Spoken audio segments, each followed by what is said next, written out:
Hey guys, I'm Dave. Hi, I'm Tisha. I'm Jonah. Matt. Yes, we are here today to present our final project. That's Introduction. Security camera technology is one of the main widely accepted remote monitoring tools in the world. We assume that we live in a civilized society and expect all the citizens to follow laws and orders to be fair and decent to the society. If we all obey laws and orders and are responsible for our acts and behaviors, we do not need to think of our policing technologies to control our activities and freedom. Security camera and surveillance technology. Public surveillance camera systems are interconnected camera components to a network, computers, storage and display terminals for monitoring, recording and transmitting images to a control center or to wireless display devices for real-time event monitoring, recording and evaluating.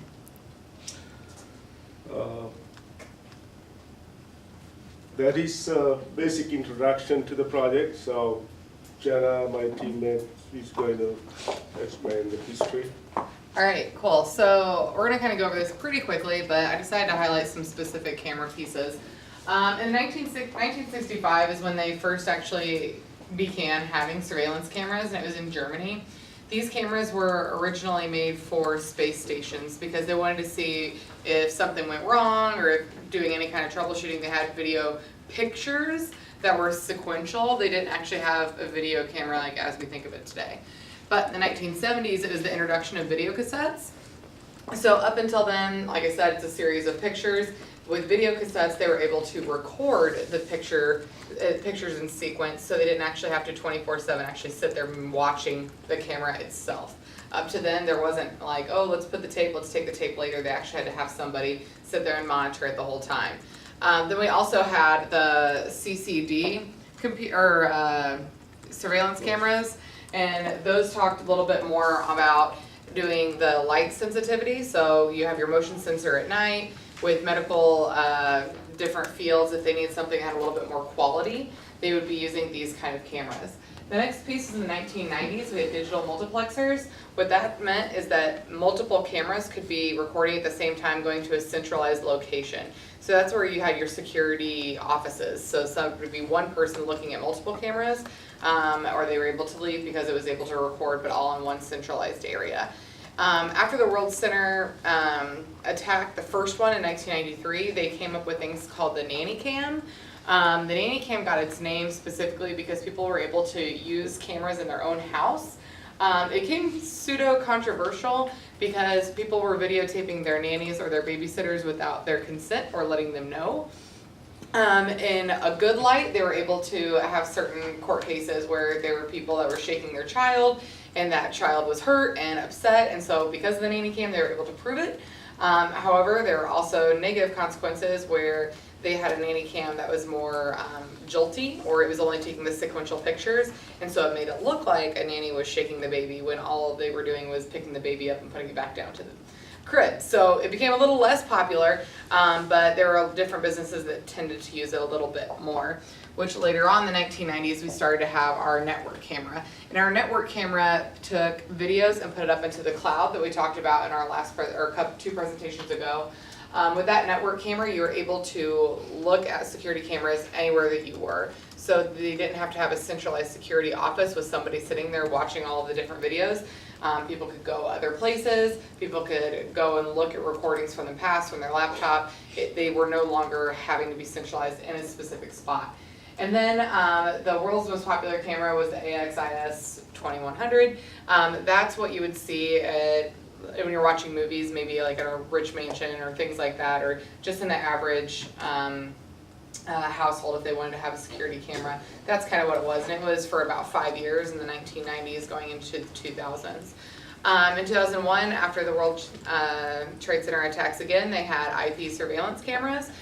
Those were two different kinds. They were centralized, where people could, again, go on the internet. They're able to see the different video feeds and things like that, and then they had the decentralized. And the decentralized is where people start putting flash drives, hard disks, or I want to say floppy, but that's not right. That's real old. But different just disks and flash drives. Really, essentially, they could put that in the cameras. The cameras were able to do the recording. You could go take the flash drive, replace it, and then see what you had on your saved device. And then the last piece is today was cell phone cameras. With your cell phone, you're able to record anything at any time. That's actually how, like with the Boston attacks that happened recently, we were able to get video feeds so quickly, especially when they were following the different two men. I don't know, can't pronounce their names really, but the two men as they were going, we were able to get that live feed.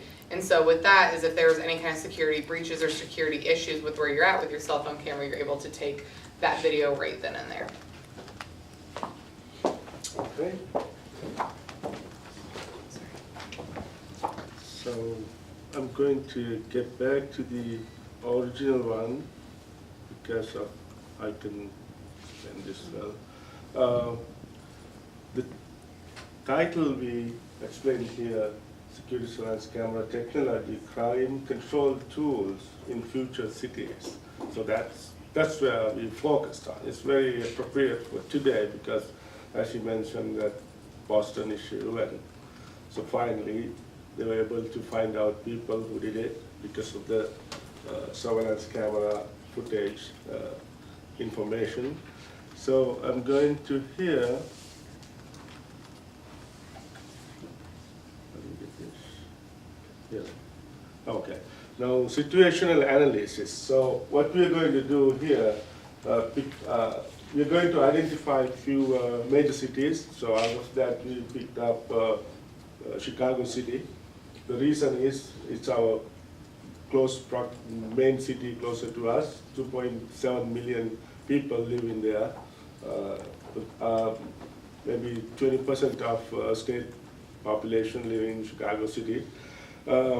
It's very easy to analyze and come to conclusions because that's the main place we have to Security consider. camera technology, application in megacities, situational analysis. Innovation of surveillance camera technology has been a requirement demanded by the society for answering the prevailing problems in the society. This will enhance security and self-confidence of safety where they can get evidence of proof if there is any misconduct resulted to them from the same society. Applicability of surveillance technologies. City surveillance, crime watch and monitoring, airports, ports, custom and immigration, border security, immigration, illegal trespassing, drug trafficking, human trafficking. Surveillance because data available in redundant data, so there won't be any downtime. You can use as a redundant high available surveillance. And here medium size, this is suitable for medical facilities, hospitals, like the larger areas. And medium size high availability, it has also data available anytime. So live time you can watch video footage. Those are basically suitable for military defense and airports and other secure lab research facilities.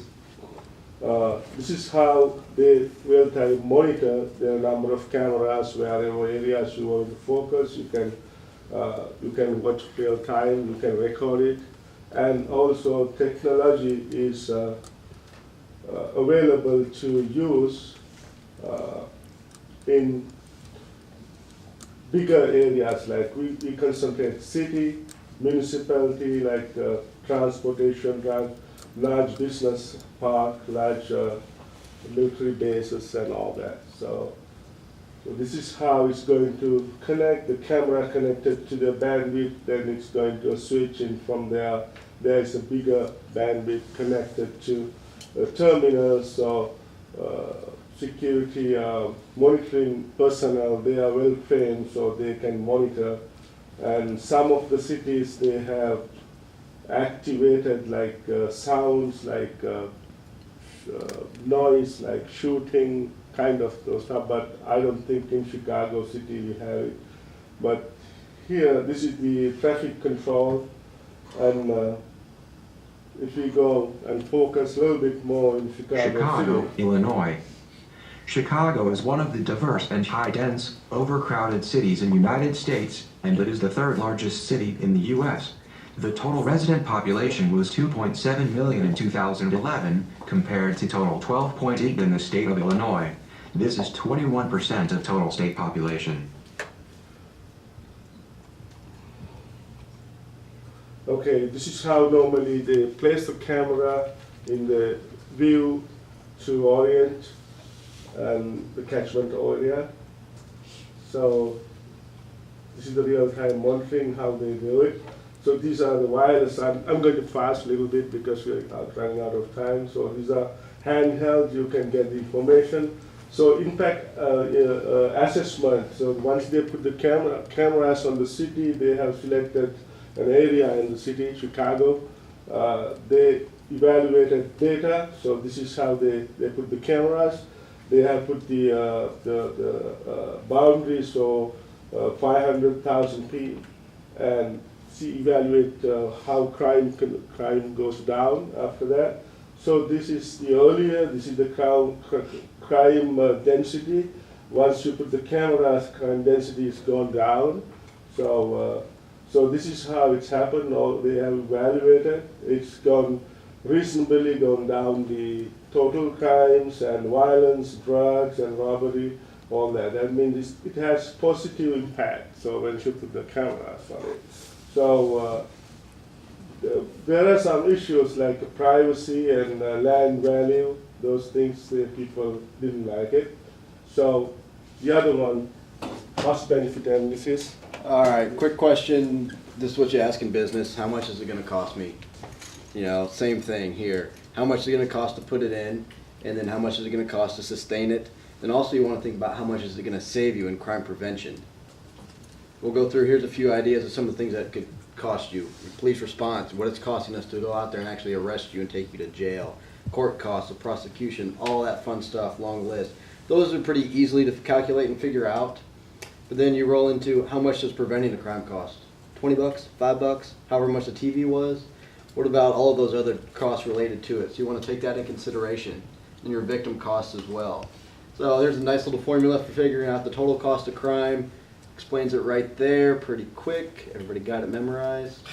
Perfect. All right. Now the next one is the bottom one there, V, for the victim costs, the direct and indirect costs.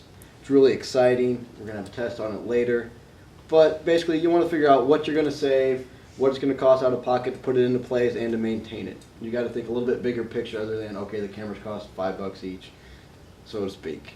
You got to think outside the box, think bigger, more related stuff. Okay, so now we're going to go over the advantages and disadvantages of cameras. I try to be as objective as possible because something that I think might be an advantage may not be an advantage for somebody else. So an advantage is that you get 24-hour surveillance. There's no human intervention needed. It's going to record the information no matter if somebody's sitting there or not. And when it records that information, it's going to store the information somewhere. That can be either on a local server that you have at your company or at a remote location or a combination of the two. The surveillance cameras are really accessible. You can access them anytime, anywhere.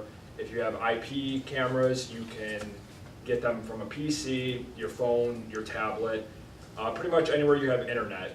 You can, if you have a cell phone and you have cell phone service, you can access the cameras from your cell phone if you really wanted to. It's been known as a crime deterrent. The study that was done in Chicago showed a 20% crime drop in Humboldt Park, and it also showed that the cameras were more effective when they were closer. Go to the next one. However, a disadvantage of that was that there have not been enough studies done, so the reliability of saying that crime is actually brought down over the entire board, people don't always believe it. Again, another disadvantage would be the cost of the system. You have to think of the cost benefit. The system's going to cost you X amount of dollars. Is the benefit that you're receiving from it going to justify you spending that money? Because in our case, if it's going to be the city of Chicago, the price of the system is going to come from the taxpayer dollars. So if I think that there should be cameras and you don't think there should be cameras, we're still splitting the cost no matter what if the city decides to do it. Another disadvantage would be an invasion of privacy. A lot of people think that the government or Big Brother are going to be watching you no matter where you go. And in the city, you're going to be on camera multiple times per day. No matter where you go, there's typically a camera somewhere. And a lot of people think that this is against their constitutional rights, their right to privacy. There have been cases where cops have seen something on camera and they had probable cause to pull that person over and search their vehicle. Now, there's been cases that have been gone through the courts where said, people say that it's against your constitutional right to search my car, Fourth Amendment, illegal search and seizure. And that's about it for disadvantages. And so overall, as we are concluding our presentation, we talked a little bit today about how there are different levels of surveillance cameras. They're used for good, they're used for crime prevention, they're used for medical reasons, they're used for a plethora of different reasons. However, overall, it's used for prevention of crime. We've talked a little bit about the advantages in which that there is, obviously, through the situational analysis, some proof that there is a cut down in crime in those areas that there are cameras and they're able to do that. However, because of technological errors and who is actually working on it, there are some errors that could happen, and reliability issues. They can be used at your home, businesses, anywhere. And then as far as the cost for a company to use it or for a business to use it, it depends more also on the indirect costs as far as what are you preventing in case of crime actually happened versus it not happening. But we are definitely out of time, so thank you for your time. Thank you very much.